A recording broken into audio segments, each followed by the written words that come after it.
Lucas 1:37 diz: porque para Deus nada é impossível. Senhor Deus e Pai, em nome de Jesus, concede-nos a tua graça, a tua bondade e a tua misericórdia sobre mim que vou falar e sobre os teus filhos que vão ouvir, escutar. Que o Senhor unja, meu Deus, a minha mente, meu coração, os meus lábios, para que eu possa falar conforme a tua vontade, que é boa, agradável, perfeita e soberana. E assim sejam também ungidos, meu Deus, a mente, os ouvidos e o coração dos teus filhos, para que eles possam receber. E como alimento, meu Deus, para a sua alma, eles saiam daqui alimentados pela tua palavra. Esta é a minha oração, meu pedido, em nome de Jesus. Amém. Deus abençoe. Pode sentar. Os três principais atributos de Deus, os três principais, Deus tem muito mais, mas são três que são principais atributos só de Deus, que só pertencem a Deus. É onisciência, onipresença e onipotência. São os três principais atributos, tem outro, imutabilidade, invisibilidade, tem outro, mas os principais são esses três. Onisciência, onipresença e onipotência. Os mais entendidos na palavra, eles vão além da nossa capacidade, do nosso entendimento, e começam a trazer entendimentos e revelações que vão nos dando conhecimento, cultura e embasamento para a nossa fé. Veja, a onisciência é a capacidade de Deus estar em todo lugar, ou melhor, a onipresença.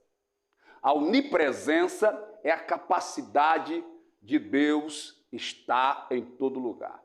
A onisciência é a capacidade de Deus saber todas as coisas. E a onipotência é exatamente o fato de que Deus é todo-poderoso. No fato da onisciência, que é o Deus que sabe todas as coisas, a gente vai analisar algo interessante, porque alguém disse que alguém perguntou para ele se ele acreditava em Deus. E esta pessoa era crente, era evangélica, era cristã. E a resposta dele foi: não, eu não acredito em Deus. Mas você é evangélico, você é cristão, mas eu não acredito em Deus. Ele disse: eu acredito em uma ideia, eu acredito em um projeto, eu acredito no propósito, eu acredito em algo dessa natureza, mas em Deus eu não acredito. Deus não é uma ideia, Deus não é um projeto, Deus é uma pessoa. Então eu não acredito nele, eu sinto Deus. Quando alguém mais esclarecido foi indagado ou lhe perguntaram sobre a existência de Deus, perguntando-lhe assim: você acredita que Deus existe? Ele disse: não. E a explicação foi simples. Mesmo ele sendo cristão, ele disse que não acreditava na existência de Deus. Porque para você existir, você precisou ser criado. Então, se Deus existe, ele foi criado por alguém. Qual é a resposta? Não, Deus não existe. Ele é a própria existência. Isso é coisa das pessoas que estão estudando, porque tem os ateus que são muito estudados e querem colocar os cristãos para trás, com questões, com perguntas e indagações. Veja, o atributo da onipresença de Deus. O que significa? Significa que Deus está em todo lugar. Mas alguém disse que é um equívoco dizer que Deus está em todo lugar. Porque se eu digo que Deus está em todo lugar, eu estou apequenando Deus. Eu estou limitando Deus. Eu estou diminuindo Deus. A resposta certa é a seguinte: Deus não está em todo lugar, mas todos os lugares estão dentro de Deus, porque Deus é maior que tudo.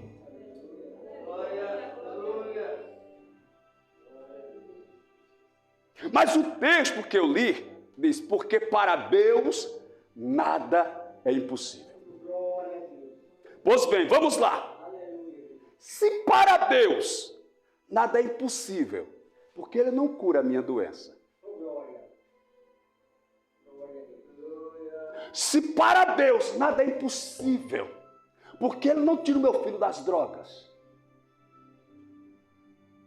Se para Deus nada é impossível, porque Ele deixou a minha mãe adoecer. Se para Deus nada é impossível, porque Ele não abre para mim uma porta de emprego. Se para Deus nada é impossível, porque Ele não evitou aquele acidente que o meu irmão, meu cunhado, meu filho, meu pai, minha mãe, meu marido, minha esposa morreu. Se para Deus nada é impossível. Se para Deus nada é impossível, porque Ele não evita as catástrofes que existem no mundo, os terremotos, os maremotos, os tsunamis, as secas. Se para Deus nada é impossível, porque Ele não liberta o mundo, ou não sara o mundo das pandemias, das doenças, dos vírus, das guerras, da fome, se para Deus nada é impossível. Porque para Deus, o texto está bem claro, nada é impossível. Quando Moisés é convocado por Deus para uma missão, a missão é resgatar o povo que está escravizado no Egito por ordem faraônica, por ordem de Faraó. Moisés vai.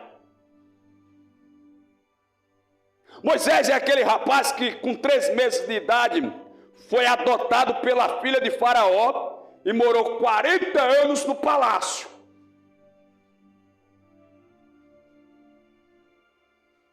Aquele que ia libertar Israel da prisão de Faraó foi criado debaixo do focinho de Faraó. Faraó foi quem deu comida para ele, foi quem comprou roupa para ele, foi quem deu escola para ele, foi quem cuidou dele, para ele crescer forte e saudável.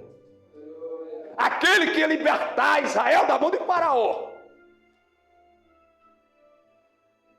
Depois desses 40 anos, você conhece a história, ele mata o egípcio, foge, vai para o deserto de Midian, passa mais 40, já se vão 80. Depois desses 40, Deus o chama e dá a missão para resgatar Israel do Egito.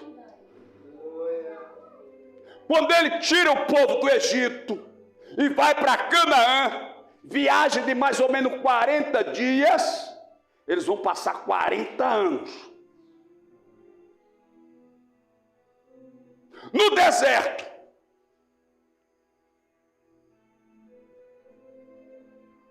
Moisés vai quebrar a cabeça todo. Teve uma vez que um Jetro, que era o sogro de Faraó, ou melhor, de Moisés, veio visitá-lo. Ficou preocupado, porque Moisés sentava-se para julgar o povo de manhã e só terminava quando o dia estava escurecendo. O Jetro disse, vai morrer desse jeito, rapaz. É muito peso. Gente se levantava contra Moisés, o Coral, Datã, o Abirão, querendo tomar o lugar dele. Até o Arão e a Miriam falaram contra ele que Deus até teve que ferir Miriam com lepra. A vida de Moisés era uma tribulação, era uma provação, era lutas e provas, e ele lá. Por quê? Porque Moisés ele tinha um desejo. Ele queria entrar em Canaã. Terra essa que a Bíblia a revela como terra que mana leite e mel. Em determinado momento, eles mandam os espias olhar a terra, e a Bíblia diz que foi necessário 2 homens para trazer um cacho de uva. Não era a uva que era grande, era o cacho que era grande, era muita uva num cacho só. A uva era normal, comum, mas era muita uva num cacho. E eu vi outro dia na internet uma foto de um cacho de uva mais ou menos desse tamanho aqui, ó.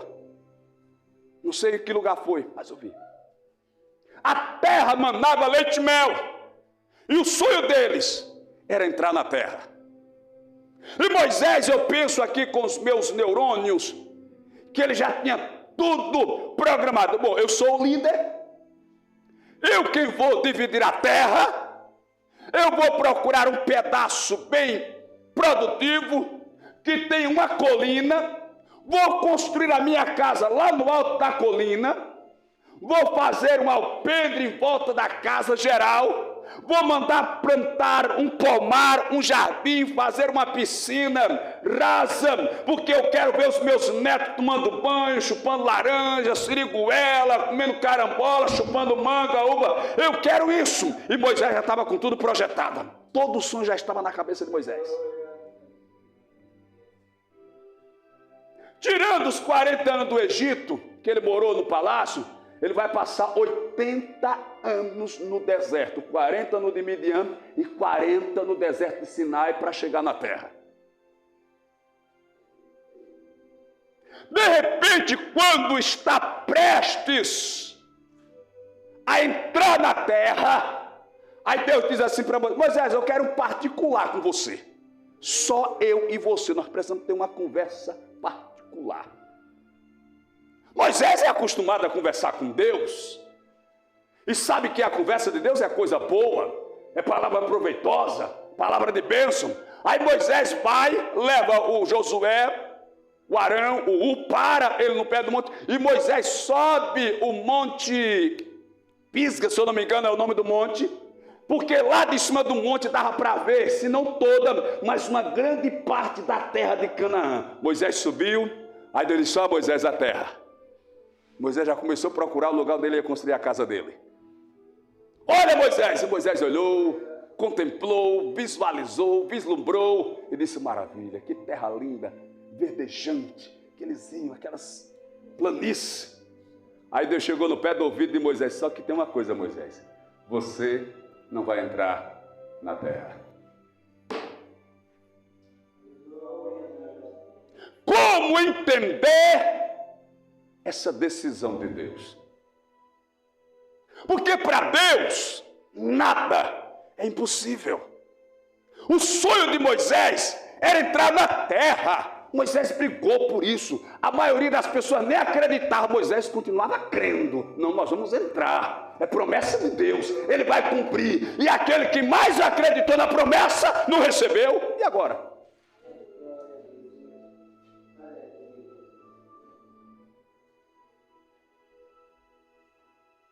Porque Deus, irmão, Ele vai ter o poder para resolver todo e qualquer tipo de problema na minha vida, na tua vida. Mas você chora, você se desespera. Meu Deus, esse problema e esse negócio, Deus resolve isso. Deus faz assim, abre essa porta, fecha essa e nada. E você fica assustado. Vou usar aqui uma comparação simples para você entender o que eu quero falar. É mais ou menos assim. A criança adoeceu, levaram ao médico. O médico analisou, examinou e viu que a doença é séria, mas tem cura. E o remédio para curar o menino, 10 mil reais. Mas tem que dar no máximo, daqui a 3 dias, passou 3 dias, a criança vai morrer. A mãe é separada. Procura o pai do menino e diz: o menino está doente. E o médico diz que tem no máximo mais 3 dias de vida. Mas se daqui a 3 dias ou antes de 3 dias nós comprarmos o remédio, ele vai viver. Tu tem dinheiro quanto é 10 mil? Ele disse: tenho. Tu vai dar? Não. Está entendendo a comparação que estou fazendo com Deus? Deus tem o dinheiro e não vai dar. Deus tem a solução e não vai resolver. Deus pode todas as coisas, porque para Ele nada é impossível. E Deus não vai resolver o problema. Como é que eu vou entender esse mistério? Daquele que pode resolver. Daquele que podia impedir aquele problema, aquele acidente, e não impediu. Aí Moisés quer entrar na terra. E Deus disse: não, você não vai entrar na terra. Mas Senhor... E Moisés começou a questionar. Sabe o que foi que Deus disse para Moisés? Não fale mais nisso. Silêncio. Cala a boca. Não fale mais.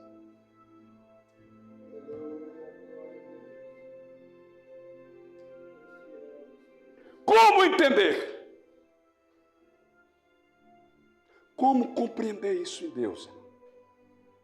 Você chora, fica angustiado, fica apavorado, com medo, preocupado, não dorme direito.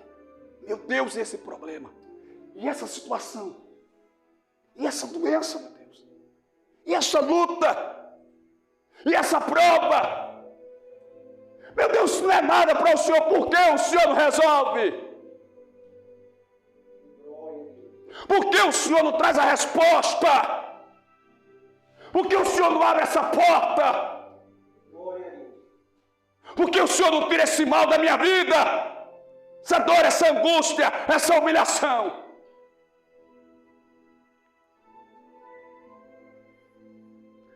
Você talvez vai sair daqui com esse nó na cabeça, porque eu não vou ter uma resposta precisa para lhe dar. O que eu posso dizer para você é o que está lá em João 13, 6, 7, se eu não me engano. O que eu faço, tu não entendes agora, mas tu entenderás depois. O que eu faço, não sabes tu agora, mas tu saberás depois.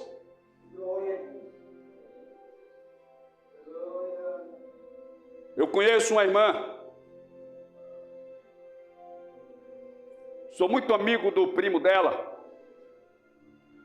e quando a gente congregava ainda em Madureira, na sede, ele era o tesoureiro e eu zelava da igreja durante o dia, e a gente conversava muito, e quando foi um dele, contou a história dessa prima dele.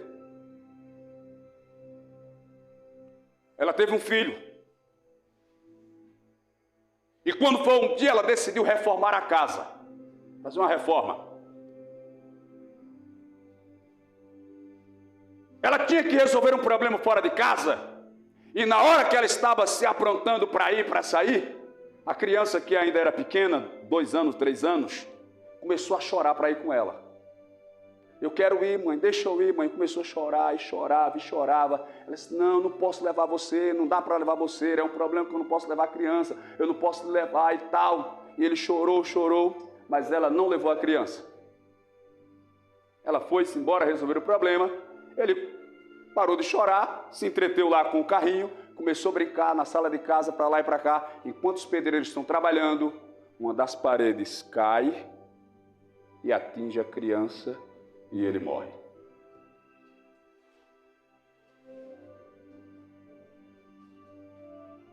Quando ela recebe a notícia, ela quase perde o juízo, quase entra em depressão, quase enlouquece, sem entender o porquê daquela catástrofe. E a criança queria ir com ela. Ela começou a sentir culpa, tristeza, angústia, sem entender. Continuou servindo a Deus com aquela mágoa no coração, querendo uma resposta. E orava. Deus, por quê, Deus? Por que o Senhor permitiu isso? Por quê? Quando foi um dia, Deus decidiu dar uma revelação para ela. Não de uma forma muito satisfatória, mas Deus mostrou para ela o filho dela crescido, adulto, cabeludo, barbudo, preso nas grades de um presídio.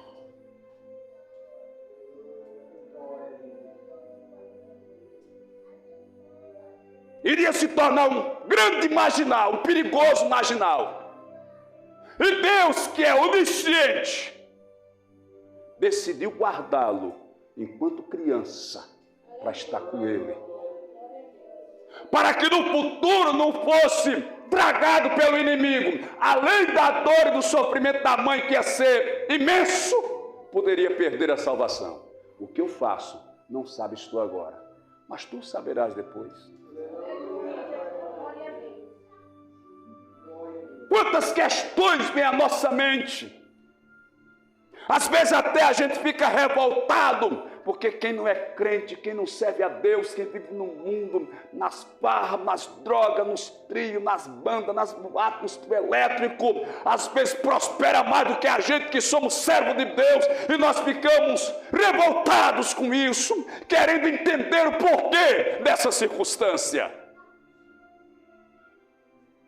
Mas isso não é da agora. Tem uma palavra, não sei se é Provérbio ou Eclesiastes, que o escritor diz assim: vi servos a cavalo e príncipes a pé. É o texto, eu não sei se é Provérbio ou Eclesiastes que traz essa passagem.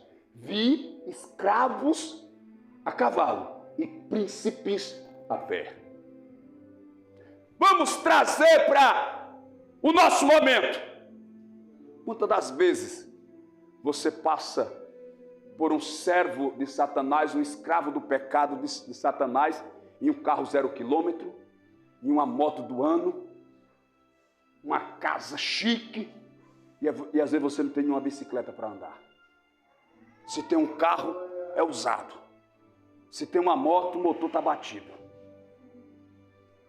A casa está toda manchada, mas é porque o tempo também está, né? Não dá para pintar nesse tempo mesmo. Mas o que é que acontece? É a palavra. Escravos a cavalo e príncipes a pé. Escravo da churrascaria, nos restaurantes, comendo do bom e do melhor, e às vezes você com essa cabeça de meu Deus, manjiba com farinha de novo, cuscuz com ovo de novo, até rimou.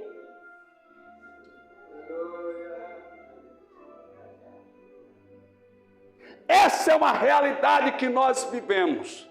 Foi por isso que no Salmo 73, eu não me lembro agora,